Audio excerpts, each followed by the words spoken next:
আসসালামু আলাইকুম বন্ধুরা, সবাই কেমন আছেন? আশা করছি আল্লাহর অশেষ মেহেরবানিতে ভালো আছেন। আমিও ভালো আছি আলহামদুলিল্লাহ। আজকে আমি এই যে বাদামের পাটালি বানাবো। কড়াই বসিয়ে দিলাম। এখানে আমি কতগুলা বাদামের বিচি নিয়েছি। যে বাদাম গুলাকে আমি যে পচা যেগুলো একটু আছে ওগুলাকে বেছে নেব। তবে আমাদের এলাকায় এটাকে মটকা বলে, মটকা নামে চিনে। এই বাদাম গুলাকে আমি দিয়ে দিচ্ছি কড়াইতে, একটু ভেজে নেব, মুচমুচে করে ভেজে নেব। আমি মুচমুচে করে এই যে ভেজে নিচ্ছি বাদাম গুলাকে,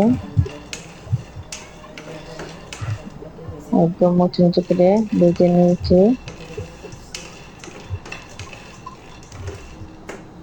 যে নামিয়ে নিচ্ছি এই প্লেটে। আমি এখন ঠান্ডা করে তারপরে এটাকে এই যে হাত দিয়ে কুচিয়ে কুচিয়ে এর খোসাগুলো তুলে নেব। আর এই খোসাগুলো একবারে সুন্দর করে পরিষ্কার করে নেব।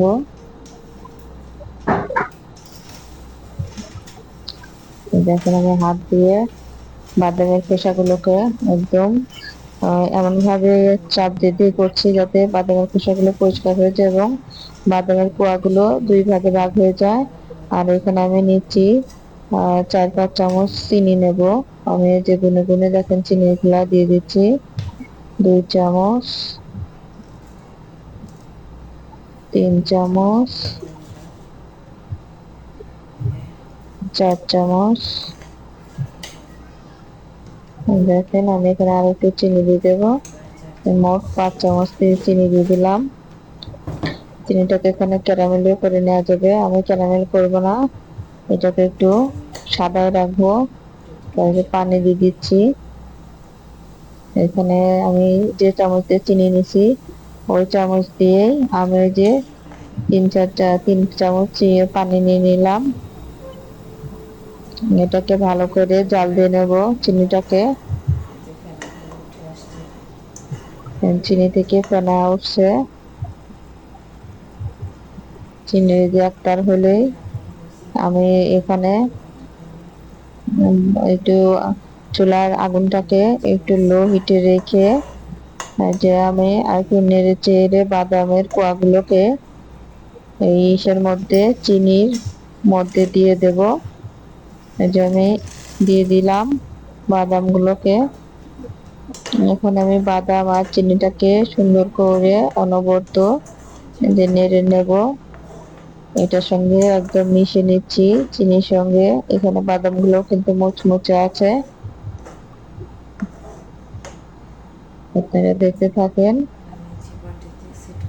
আর আমি যে ইসের যে কোনো শেপ দিয়ে আপনি করতে পারেন।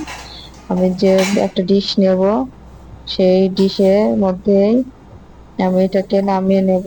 এর জন্য ডিশটাকে আমি আগে থেকেই যে রেডি করে নেওয়ার জন্য একটা ডিশ নিয়েছি। ওদিকে আমাদের পাটালিটা কিন্তু হচ্ছে, বাদাম আর চিনি দিয়ে বানাচ্ছি। এখানে দিয়ে দিচ্ছি একটু পরিমাণ সরিষার তেল, যাতে খুব সহজেই পাটালিটা উঠে আসে। আমাদের এলাকায় কিন্তু এটাকে পাটালি বললে চিনবে না, মটকা বললে চিনবে। আমি যে তেলটাকে সুন্দর করে হাত দিয়ে বাদামের মটকা বললে চিনবে ভালো। দেখেন আমি যে আবার চুলাটা বন্ধ হয়েছে অন করে দিচ্ছি। তেলটাকে চারপাশে সুন্দর করে হাত দিয়ে একদম পুরা মেখে নিচ্ছি, যাতে পরে উঠাতে পাটালিটা উঠাতে সুবিধা হয়। চুলা হয়ে গেছে আমার, বেশি সময় লাগে না, যে হয়ে গেছে। আমি এটাকে এখন কড়াই থেকে নামিয়ে নেব।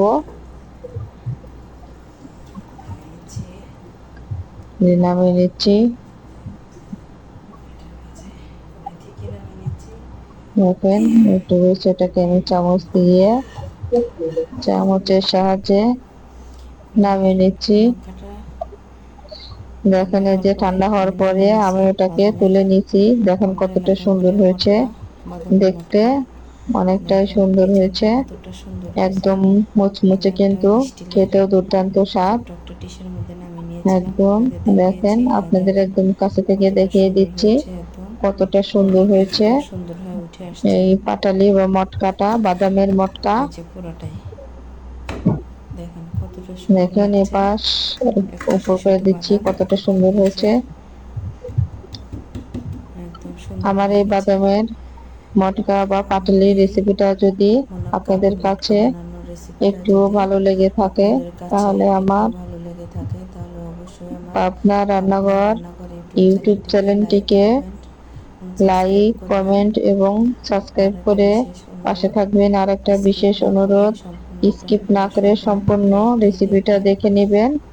আর আমি আশা করব আর আপনারা আপনারা সবাই বাসায় বাসায় একবার হলেও একবার হলেও এই ট্রাই করবেন রেসিপিটা এই বাদামের বানিয়ে খাবেন, দেখবেন মটকা বা দুর্দান্ত পাটালিটা মজার হয়। বানায় নিজের বা হাতে বানানোর জিনিস বানানোর জন্য সে বিশেষ স্বাদ অনুরোধ কিন্তু রইল। অন্যরকম।